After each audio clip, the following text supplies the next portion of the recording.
दमाने मॅडम इथे 1 minute madam मध्ये मिडल वाईट होतं मिल्यू एक कोण बूम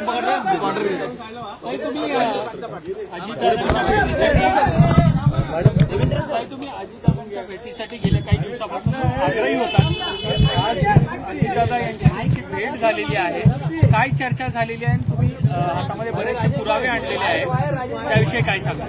कसं आहे की मी जवळजवळ 25 ते 30 मिनिटं आमची भेट झाली आणि मी त्यांचं म्हणणं होतं आधी की जे बीडला झालंय ते अतिशय माणुसकीच्या याला काळीमा फासणारं असं कृत्य आहे आणि त्याचं मी कुठेही समर्थन करत नाही. मग माझं तेच म्हणणं होतं की मग तुम्ही राजीनामा का घेत नाहीत? तर तुम्ही पुरावे म्हणत होतात ना, ते सगळेच्या सगळे पुरावे घेऊन मी त्यांना भेटायला गेले.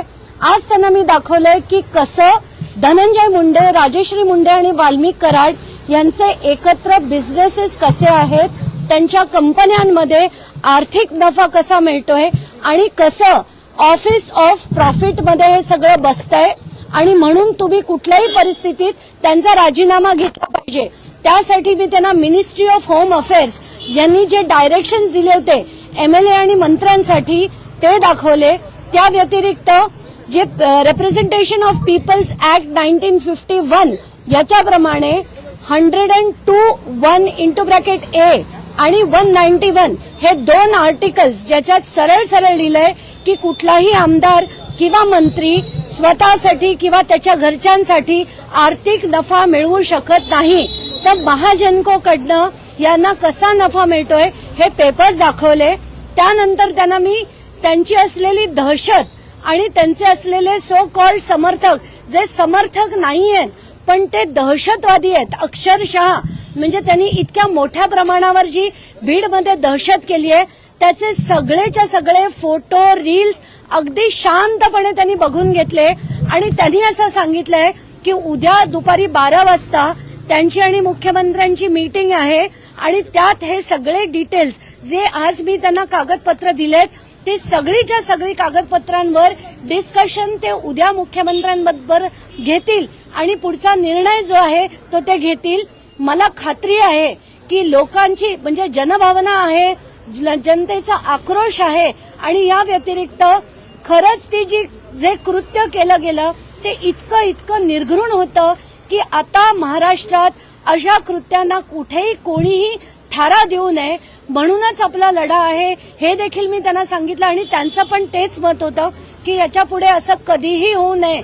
संतोष देशमुख यांच्याबरोबर जे झालेलं कृत्य आहे असं परत महाराष्ट्रात घडू नये म्हणून मी म्हटलं की धनंजय मुंडे यांचा राजीनामा हा तातडीने घेणं आवश्यक आहे. उद्या दुपारी मुख्यमंत्र्यांना भेटून हे सगळे कागदपत्र दाखवतो आणि योग्य तो निर्णय घेऊ, एकत्रितपणे घेऊ असं त्यांचं म्हणणं आहे. आता बघूया आपण ते काय निर्णय घेतात. धनंजय मुंडे यांच्या राजीनाम्यासाठी तुम्ही आग्रही होतात, आता दादांची भेट झालेली आहे, तुम्ही आता समाधानी आहात का? आत्ताच्या घटकेला त्यांनी ज्या पद्धतीने सगळं बघून घेतलं, समजून घेतलं, कारण त्यांना अनेक गोष्टी याच्यातल्या माहिती देखील नव्हत्या, त्या सगळ्याचे पेपर्स मी त्यांना दाखवले आणि या व्यतिरिक्त जे रील्स तिकडे बीडमध्ये कशी मोठ्या प्रमाणावर दहशत आहे हे सगळे मिळून काय करतात, मग ते सुदर्शन गुले असो, विष्णू चाटे असो, त्यांची सगळ्यांची कशी मिली बघत आहे आणि कसं ते लोकांना दाबतायत, सामान्य माणसाला जगणं कसं कठीण आहे हे सगळं दाखवलं. आणि याच्या पुढे असे राजकारणी महाराष्ट्रात नको, म्हणूनच मी त्यांना विनंती केली की यांचा तातडीने तुम्ही राजीनामा घ्या, त्याचं इन्व्हेस्टिगेशन पूर्ण होऊ दे, सगळं खरं काय ते बाहेर निघेलच. धन्यवाद. अजित पवार हेच म्हणत होते की जर तपासात काही आढळलं तर या संदर्भात आम्ही विचार करू. या भूमिकेपासून तरी ते पुढे सरकलेत का? ते आज जे त्यांना मी पेपर्स दाखवले त्याच्यानंतर कुठलीही शंका राहणं शक्यच नाही, कारण त्याच्यात मी सह्यानिशी दाखवलंय, बॅलन्स शीट्स दिल्यात मी त्या कंपन्यांच्या आणि त्याच्यावर त्या बॅलन्स शीटवर धनंजय मुंडेंची सही आहे, राजश्री मुंडे यांची सही आहे आणि सरळ फ्लाय ऍश महाजनकोकडनं ते विकताना दिसत आहेत, आर्थिक नफा त्यांना मिळतोय आणि ह्या कंपनीमध्ये तिघही आहेत, धनंजय मुंडे आहेत, राजश्री मुंडे आणि वाल्मिक कराड देखील आहेत. त्यामुळे ते काही फक्त कार्यकर्ते नाहीत किंवा एकत्र काढलेले फोटो देखील नाहीत, हे त्यांचे सरळ आर्थिक फायदे आहेत ज्याच्यावर सह्या आज त्यांना दाखवल्यावर त्यांची खात्री पटली. आणि जसं मी म्हटलं, रिप्रेझेंटेशन ऑफ पीपल्स ऍक्ट आणि कॉन्स्टिट्यूशन मधल्या 2 प्रोव्हिजन्स 102(1)(a) आणि 191 या प्रोव्हिजन्स दाखवल्या.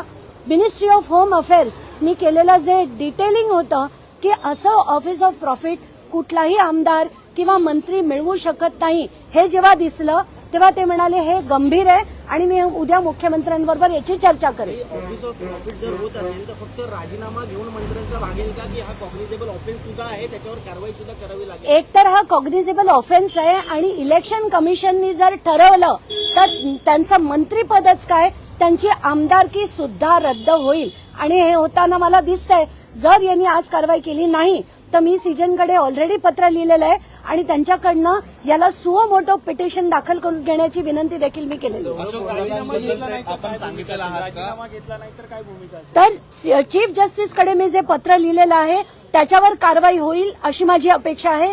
तिथेही नाही झाली तर रिट जे फाईल करायचंय ते मी डेफिनेटली फाईल करणार आहे. हे पब्लिक इंटरेस्ट खरं तर रिटपेक्षा पब्लिक इंटरेस्ट लिटिगेशन आहे, कारण सगळीकडे हे जेवढे आपण आत्ताच्याच आत्ता पुण्यातल्या घटना बघितल्या, संभाजीनगरच्या बघितल्या, जेवढे राजकारणी असतात त्यांची दहशत कशी असते, ते पदाचा गैरवापर कसा करतात हे आपण पदोपदी बघतोय. आणि हे थांबवण्यासाठी जेवढी यंत्रणा आहे, पोलीस यंत्रणा असो, बाकीची यंत्रणा असो, रुग्णालय असो, जेल्स असो, सगळ्यांना आता शिस्त लावण्याची गरज आहे. अशोक थोरातांबद्दलचा मुद्दा आहे तो देखील अजित पवारांना मांडलेला आहे का? काय नक्की मुद्दा होता आणि अजित पवार त्याबद्दल काय बोलतात? मी अशोक थोरातांचा मुद्दा देखील त्यांना सांगितला. त्यांचं असलेलं अंबेजोगाईचं हॉटेल देखील दाखवलं, त्यांच्या केसमध्ये असलेलं हॉस्पिटल देखील त्यांची माहिती दिली.